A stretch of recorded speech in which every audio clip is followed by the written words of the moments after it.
ಕರ್ನಾಟಕ ಮಹಿಳೆಯರಲ್ಲಿ ದೌರ್ಜನ್ಯಕ್ಕೆ ಒಳಗಾದವರು, ಪತಿಯನ್ನು ಕಳೆದುಕೊಂಡವರು ಅಥವಾ ಜೀವನದಲ್ಲಿ ದಿಕ್ಕು ಕಾಣದ ಒಂಟಿ ಮಹಿಳೆಯರಿಗೆ ಬದುಕು ಒಂದು ಸವಾಲಾಗಿತ್ತು. ತಿಂಗಳಿಗೆ ಕೇವಲ 4-5 ಸಾವಿರ ರೂಪಾಯಿ ಗಳಿಸಲು ಅವರು ಹರಸಾಹಸ ಪಡುತ್ತಿದ್ದರು. ಇಂತಹ ಮಹಿಳೆಯರಿಗಾಗಿ ತಳಿರು ಫೌಂಡೇಶನ್ ಸ್ವಾವಲಂಬಿ ಸ್ತ್ರೀ ಎಂಬ ಯೋಜನೆಯನ್ನು ಆರಂಭಿಸಿತು. ಇಲ್ಲಿ ಕೇವಲ ಡ್ರೈವಿಂಗ್ ಅಷ್ಟೇ ಅಲ್ಲ, ರಸ್ತೆ ಸುರಕ್ಷತೆ, ಬ್ಯಾಂಕ್ ವ್ಯವಹಾರ ಮತ್ತು ಆತ್ಮರಕ್ಷಣೆಯ ತರಬೇತಿಯನ್ನು ನೀಡಲಾಗುತ್ತದೆ. ಫಲಿತಾಂಶ ಅದ್ಭುತ. ಇಂದು ಈ ಮಹಿಳೆಯರು ತಿಂಗಳಿಗೆ 20ರಿಂದ 25 ಸಾವಿರ ರೂಪಾಯಿ ಗಳಿಸುತ್ತಿದ್ದಾರೆ. ಅನ್ಯರ ಮುಂದೆ ಕೈಚಾಚುತ್ತಿದ್ದವರು ಇಂದು ತಮ್ಮ ಮಕ್ಕಳ ಭವಿಷ್ಯವನ್ನು ತಾವೇ ರೂಪಿಸುತ್ತಿದ್ದಾರೆ.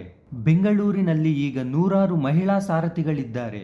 ಪರಿಸರ ಸ್ನೇಹಿ ಎಲೆಕ್ಟ್ರಿಕ್ ಆಟೋಗಳ ಮೂಲಕ ನಗರದ ರಸ್ತೆಗಳಲ್ಲಿ ಮಹಿಳಾ ಸಬಲೀಕರಣದ ಧ್ವನಿ ಮೊಳಗುತ್ತಿದೆ. ಇಂತಹ ಇನ್ನಷ್ಟು ಸ್ಫೂರ್ತಿದಾಯಕ ಕಥೆಗಳಿಗಾಗಿ ನಮ್ಮ ಚಾನಲ್ ಫಾಲೋ ಮಾಡಿ.